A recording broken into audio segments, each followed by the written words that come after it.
All right, guys, welcome back to the next episode of our podcast, How to Get Started with Your Own Podcast. All right, so this video today is going to take a look at one of the new microphones that we got in. We actually got quite a few of them in for some of our upcoming client projects. What you're hearing right now, I'm speaking currently on the pod mic. The audio is going into the CasterPro, and I'm resting somewhere around right about, I would say 16 dB, maybe a little bit higher than that, but it sounds like pretty good. So, okay, so let's get right to it. We got a couple of items in today from Amazon, and let's take a look at what we got. Now, again, like I said before, when you guys are starting out, you want to start out on a budget. You do not have to break the bank to get started. There are so many items that you can find that will get the job done for you without you having to take out a loan. So let's take a look at the first item that we got. And if you're using any type of XLR microphone, you're going to need one of these. This XLR cable is from Amazon. It's a very, very inexpensive cable. I think these are about $7 or $8. I've used these before in the past, at least a different version of them, and they've lasted 4 or 5 years, no problem. And due to the fact that if you're using something like the Zoom H6 or again, something like the Procaster Pro, you're only going to be connecting these for a very short distance. You know, when we were using them before for long microphones, long distance cables, so that it's running all the way across stages and things like that. So a lot of times we'd have, 16, 18 feet long cables. I think this here is maybe a 3 or 4 foot cable. So that's perfect for going across the table when you have multiple people on your podcast. Say, for instance, you have yourself, another host, and maybe a guest, or maybe even 2 guests, something like that. So you get 2 or 3 or 4 of these and you connect them all into your mixer, connect your microphones, and you're good to go. Now, one of the things that I have here, this pod mic, I have it on a suspended arm, on a boom arm. I'm going to show you what that looks like if you're not familiar.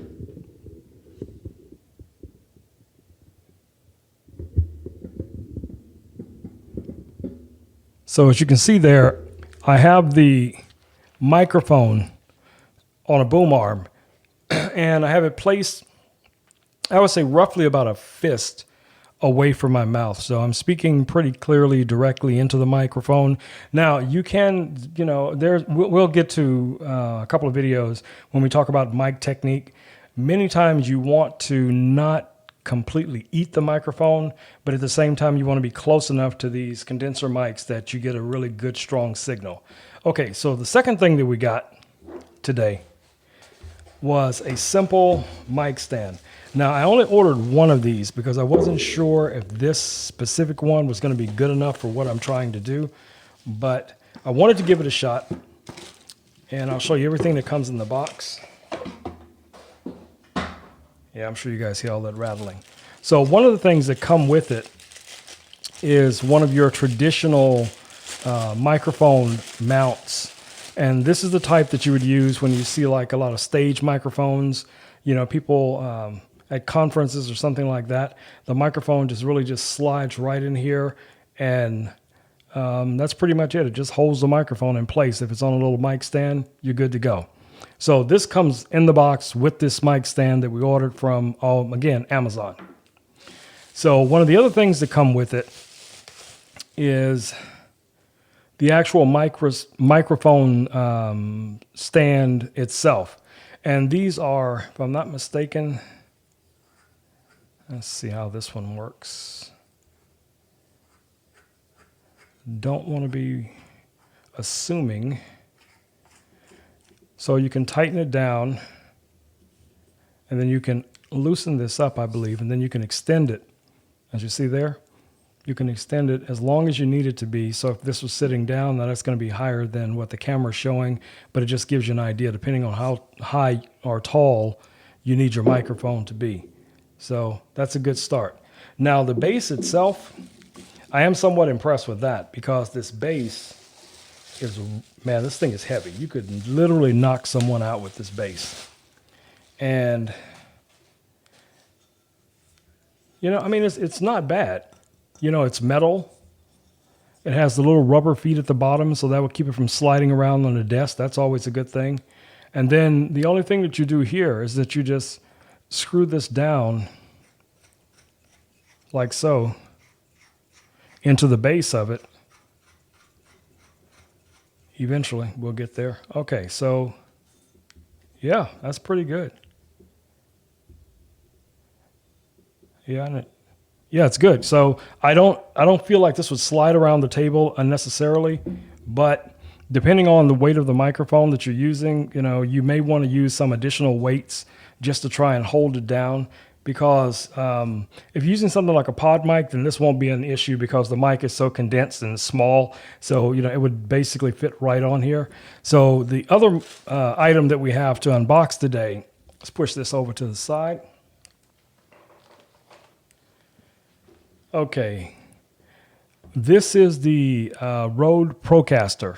Now you'll see this microphone in a lot of different radio stations, YouTubers, podcasters. A lot of people are using this specific microphone. So let's see if I can get into this without having to find a knife. All right, there we go. Got our little blade. So we're just gonna cut. Man, this does not want to come up. There's gotta be an easier way. There it is. They do not want you to get in this box, but I'm gonna get in. All right, so that's out of the way. Cool. All right. So the first thing you're greeted with is the microphone itself in a nice little, I want to say faux leather case, because I don't think this is leather, but that's what it's supposed to look like. It comes with a different type of mounting bracket, and we'll try that on this little stand and see if it is able to support the weight of it. So if you see the difference between these two, you know, one is designed for a microphone to slide into it, and this microphone, I think, mounts from the rear. That's why you have this little ringed area here, but we'll look at that in detail when we actually put the microphone together. Push that off to the side. It comes with one of those little rings that you use if your XLR cable is loose. You can put this on the rear of it, and it'll just kind of snug it in. And it comes with instructions that almost no one would ever read. It does come with a 10-year warranty. So, I mean, that's another thing that's an advantage if you're buying something from Rode and a few other, you know, microphone manufacturers for sure. You know, they have really, really good warranties and these really cheesy stickers. Somebody needs to really redesign these stickers. But, you know, we're not going to sit on that. Let's just keep on going. Keep on rolling. All right, so I'm going to close this box up. And yes, I am one of those people. I always keep all my boxes because you never know. You know, at some point you may want to sell something to someone and they want the box. All right. So I'll tell you first impressions. It feels like it's heavier for sure than the pod mic is, but it's definitely longer in comparison. So I'm going to bring the pod mic down. And it has the little, you know, don't eat stuff. Don't eat this stuff. So I'm going to bring the pod mic closer down to the camera so you can see it in comparison.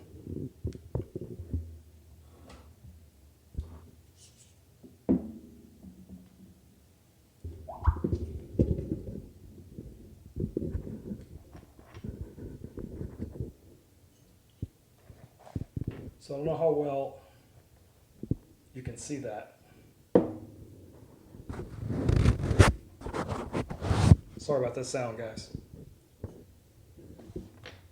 But you can see there's a huge difference in the size.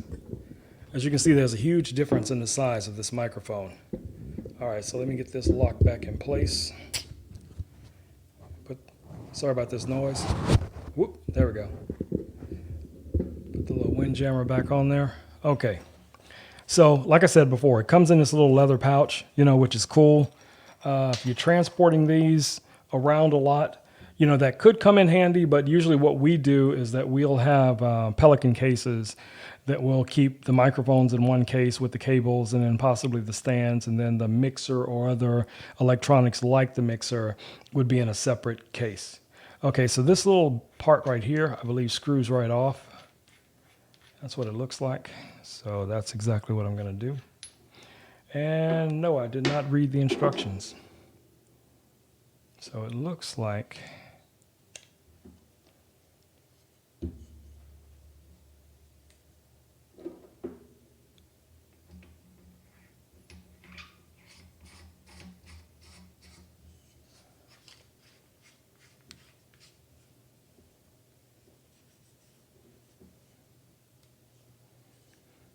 so from what I can tell, it looks like that's exactly how it should fit on.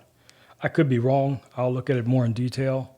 So the mic stands also come with a little piece that you can take off. And you'll see, let's get that to zoom in. So it's just a little small insert. And what it does is it converts it from a large size fitting to a much smaller fitting. And then the Rode mount has that same piece inside, but it's brass versus this being plastic. So we're just going to attach it straight to the stand. Let's see if we can get that on there. All right. So this is going to be a little, this feels like it's going to be quite a bit top heavy. Let me adjust the camera a little bit better so you guys can see what I'm working with here. So I don't think this stand would be practical for a microphone like this because it's going to be very, very front heavy. Now you could take something like ankle weights and you could, wrap one around here and it would give it some additional weight to the table. But most likely what I'll do with this microphone is I'm going to use it on the boom arm, and then I'm going to use the pod mics on stands like this for tabletop, because actually it's going to be most likely the pod mics that we'll be taking out on location, for our clients to do their podcast or corporate events and things like that, where especially there's a lot of speaking or they're going to be interviewing different providers and things like that. So give me a second, guys, and what I'm going to do is I'm going to switch out these two microphones, and I'm going to switch this microphone to my speaking microphone, and then I'm going to drop the pod mic on this stand, and you'll see exactly what that looks like. All right, guys, let's get right back to it. So what you see here is I have the pod mic now attached to the tabletop stand, and I'm going to plug it right in. All right, so that microphone should be live. Let me check it real quick. Mic check 1 2. Mic check 1 2. Mic check 1 2. All right. Yeah, it sounds pretty good. So again, this audio that you're hearing right now is again coming off of the pod mic, and then I'm going to switch back over to the Procaster. And the audio you're hearing right now is coming off of the Procaster. So I do hear somewhat of a different sound, but I think for the most part, with a little EQ and compression, most people would definitely not be able to tell the difference. So, I think it's going to work out pretty well. And the advantage that, all of these things play really well together. You have your pod mic, a simple table stand, for tabletop. You have your mixer. So usually what I do, just so I always have redundancies, even though the Podcaster Pro is recording to an SD card, generally I would still output the audio to another device. So whether it would be to an iPad or to a Zoom recorder or something like that, just so we have a backup. So in case something does go wrong or somehow a card gets corrupted or something like that, boom, we're ready for it. No problem. We still got a backup. So All right, guys, so I'm going to bring this video to an end. I just wanted you guys to take a look at some of the things that we got in today and to give you some ideas of things that you can do for your own home or work-based podcast studio. You do not have to spend a lot of money to get these things, but yeah, there will be some cost. There's no doubt about that. But I think about it like this. If you're in business and you're thinking about doing a podcast, or you're an influencer and you're thinking about doing a podcast, think about all of this as nothing more than an investment. You're investing into your future. So you're investing in the opportunities that will come from all of your hard work. So if you're putting together content for YouTube, for Instagram, for Spotify, whomever it may be, as long as you have something that you feel comfortable with and it plays well together, you don't have to go jumping through a bunch of hoops to get these things to work right. Hey, it's a win. So again, we've gone over so far setting up a podcast with something as simple as a smartphone and a headset. We've gone over connecting your simple microphone, condenser microphone, to something like a Zoom H6. We've looked at taking phone calls on the Zoom H6. So the next thing that we'll be looking at, I think that you guys will benefit from, is I'm going to do the next video where we're going to go in detail, taking a look at the CasterPro, all of its features. Right now I'm running the beta software, so I think it's 2.0.1, and it's their beta, but it should be a stable version of it coming out pretty soon. But so far, even on this beta, I've had absolutely no problems with this whatsoever. So I will go in detail, step by step, all the different features, everything that this mixer has to offer. And then in future videos, I will show you how I incorporate other things to make this mixer even better value for things that you can get from it. Like connecting an iPad or a smartphone to it as a music source and things like that. All right, guys, this has been Ron Wilkerson with Pod One Media. I will catch you guys in the next video. Until then, peace. I'm out.